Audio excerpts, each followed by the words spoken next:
South ఇండియాలోనే biggest sorry store మన Varahi silks మన విజయవాడ ఎంజీ రోడ్ లో డిసెంబర్ 4వ తారీఖున ఘన ప్రారంభం. నమస్తే రమ్మగారు. నమస్తే జయ. రమ్మగారు, మనకి ఈ నెలలో దత్త జయంతి ఉంది.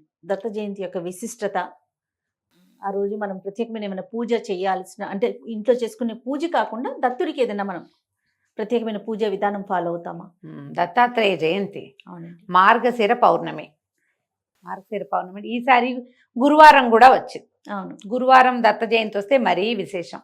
మామూలుగా ఈ దత్త పూజ విధానము ఇది కూడా ఒక ప్రత్యేక మార్గమే జయ. ప్రత్యేక మార్గంగా కనపడుతుంది. మనం అందరం సాయిబాబా గుళ్ళు కనపడితే వెళ్ళిపోతాము. ఏ శ్రీపాద కొన్ని చోట్ల దత్తాత్రేయుల వారి దర్శనం ఉంటే దండం పెట్టుకుంటాము, అందరూ చేస్తారు. అవును. అయితే కేవలం దత్తుడినే పూజించే వాళ్ళు కూడా ఒక కల్ట్ కనపడుతుంది మనకి. ఎక్కువగా మహారాష్ట్రియన్స్, కన్నడిగులు వీళ్ళు ఎక్కువ దత్తభక్తులుగా కనిపిస్తారు. మన ప్రాంతంలో కూడా పూర్తిగా దత్తుడినే పూజించే విధానం ఉన్నది. కొంత కల్ట్, ఒక చిన్న జనం ఉన్నారు.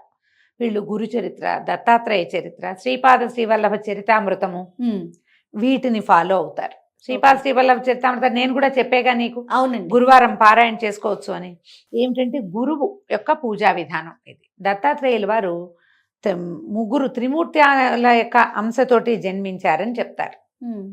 అత్రి మహర్షి, అనసూయాదేవి వారికి ఈ కుమారులుగా జన్మించారు. 3 ముఖాలు తోటి 3 బ్రహ్మ విష్ణు మహేశ్వరుల స్వరూపంగానే దత్తాత్రేయుల స్వామివారు మనకి దర్శనమిస్తారు. దత్తాత్రేయుల వారి కథ చెప్పుకోవటం, కార్తవీర్యార్జునుడు దత్తారాధనే చేశాడని చెప్తారు. విశేషంగా దత్తాత్రేయ వారిని సేవించిన వాళ్ళకి జ్ఞానం పెరుగుతుంది. ఓకే. నాలెడ్జ్ కావాలనుకున్న వాళ్ళు దత్తభక్తిని అవలంబించాలి. ఈ గురుచరిత్ర అవి పారాయణ చేసినా కూడా మంచిదే. ఈ రోజున ఈ దత్తాత్రేయుల వారి దేవస్థానాలు చుట్టుపక్కల ఎక్కడైనా ఉంటే మనం దేవాలయ దర్శనం చేసుకోవచ్చు. ఉదయం పొద్దున్నే స్నానం చేసి తెల్లవారంగానే స్నానం చేయటం, తర్వాత కొంచెం పూజా విధానం చేసుకోవటం, దత్తాత్రేయుల వారిని పూజించుకోవటం. దత్త పూజా విధానం పుస్తకాలు కూడా కనిపిస్తాయి. పూజ చేసుకోవటము. ఎక్కువగా సిరా ఏమంటారు దీన్ని, హల్వా చేసి పెడతారు. రవ కేసరి, సొరకాయతో చేసే హల్వా, గోధుమ రవ్వతో చేసే హల్వా చేసి నివేదన చేసుకుంటారు. విశేషంగా ఎవరికైనా భోజనం పెట్టటము, దానం చేయటము, పుస్తకాలు దానం చేయటము అవి చాలా మంచిది. పౌర్ణమి నాడు వస్తుంది దత్త జయంతి. మార్గశిర పౌర్ణమి అంటే ఇప్పుడు దగ్గరలోకి వచ్చేసింది కదా. ఈ సంవత్సరం 4వ తారీఖు వచ్చింది, డిసెంబర్ 4. కాస్త ముందు వెనకగా అవుతుంది. మార్గశిర పౌర్ణమి ఎప్పుడైతే అప్పుడు దత్త జయంతి. దేవాలయ దర్శనం చేసుకోవటం, ఎక్కడ మన చుట్టుపక్కల దత్తుల వారి దేవాలయం ఉన్నా లేదా పెద్ద వేరే దేవస్థానంలో దత్తాత్రేయ స్వామి వారి దర్శనం లభించినా వారిని దర్శనం చేసుకోవచ్చు. ఓకే. తర్వాత పటిక బెల్లం లాంటిది పంచిపెట్టడము, పటిక బెల్లం పంచిపెడతారు. పుస్తకాలు పంచిపెట్టచ్చు.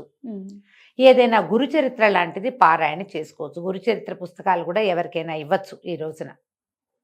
అది కూడా చాలా విశేషమైన ఫలితాన్ని ఇస్తుంది. ఈ గురుచరిత్రలో మనకి దత్తాత్రేయుల వారి ఆయన శ్రీపాద శ్రీవల్లభులుగా జన్మించింది. ఈ చరితామృతంలో ఈ దత్తాత్రేయుల వారు పుట్టిన కథే కాకుండా ఆయన అవతారాలుగా భావించేటువంటి శ్రీపాద శ్రీవల్లభులు, తర్వాత నృసింహ సరస్వతి స్వామి, ఇట్లా ఆ పరంపరలో జన్మించిన వాళ్ళు చాలా మంది కథల్ని మనం అందులో చూస్తాం. దత్తులది ఒక పరంపర. ఓకే. ఆయన అంశతోటి జన్మించిన వాళ్ళ గాథలు కూడా మనకు ఆ పుస్తకాల్లో కనిపిస్తాయి. మేము ఎక్కడికి వెళ్ళాం, మాణిక్ నగర్ అని ఒక చోటకి వెళ్ళాం.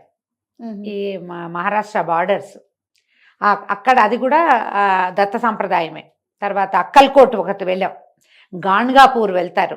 ఇవి కాకుండా మళ్ళీ మనకి ఇంకొకటి ఉంది, కురుంగడ్డ అంటారు, కురువపురం.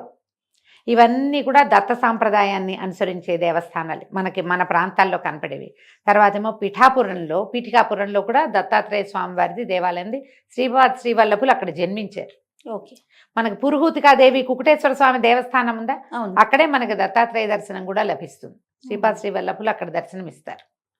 ఇక్కడి నుంచి మొదలుపెట్టి ఈ అక్కల్కోటు ఇవన్నీ కూడా లైన్గా చూడొచ్చు మనకు దేవాలయాలు కూడా.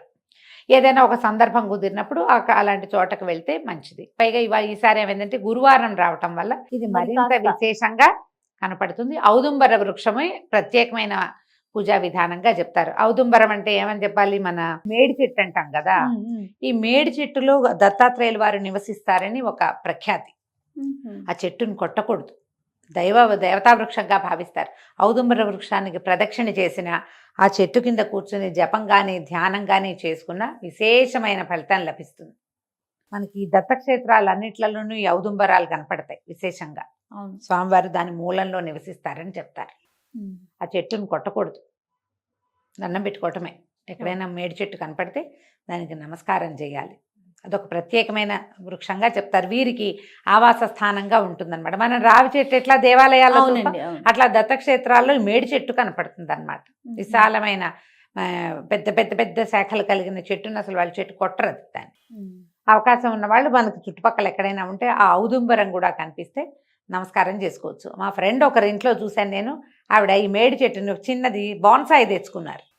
వాకిట్లో తులసి పక్కనే ఈ మేడి చెట్టు కూడా ఉంటుంది. స్వామి అక్కడ నివసిస్తారు కాబట్టి ఆవిడ రోజు కాసి నీళ్లు పోసి, ఆ ఔదుంబరానికి నీళ్లు పోస్తే జ్ఞానం పెరుగుతుంది. పిల్లల్లో కొంచెం మందబుద్ధిగా ఉంటారు చూడు, వాళ్ళ చేత ఈ ఔదుంబర వృక్షానికి ప్రదక్షిణ చేయించిన, ఆ చెట్టుకు రోజువారీ నీళ్లు పోయించిన, దాని కింద కాసేపు కూర్చోబెట్టి ఏదైనా ధ్యానం చేయించినా కూడా పిల్లల్లో జ్ఞానవృద్ధి కలుగుతుంది. ఇంత విశేషాలు ఉన్నాయి కాబట్టి దత్త జయంతిని ప్రత్యేకంగా జరుపుకుంటాం. తెలుగునాట ఇంచుమించుగా మన 2 రాష్ట్రాల్లోనూ పూజా విధానం జరుగుతుంది. మీరు ఇప్పటిదాకా చేయకపోయినా మరి ఇంట్లో చేసుకున్నా, ఏదో పూజ చేసుకున్నా వారికి సంబంధించిన ఒక స్తోత్రం చదువుకుంటాం. అవును, అంతే కదా. ఏదో చిన్న పాయసమో హల్వానో చేసి దత్తాత్రేయ స్వామివారి పుట్టినరోజు ఈ రోజునని నివేదన చేసుకుంటాం. ఇంత మటుకు పూజ చాలు.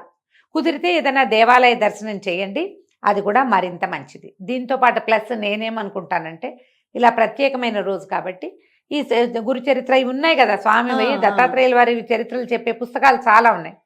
ఏదైనా ఒక పుస్తకంలో ఒక్క అధ్యాయాన్నైనా చదవండి తప్పకుండా.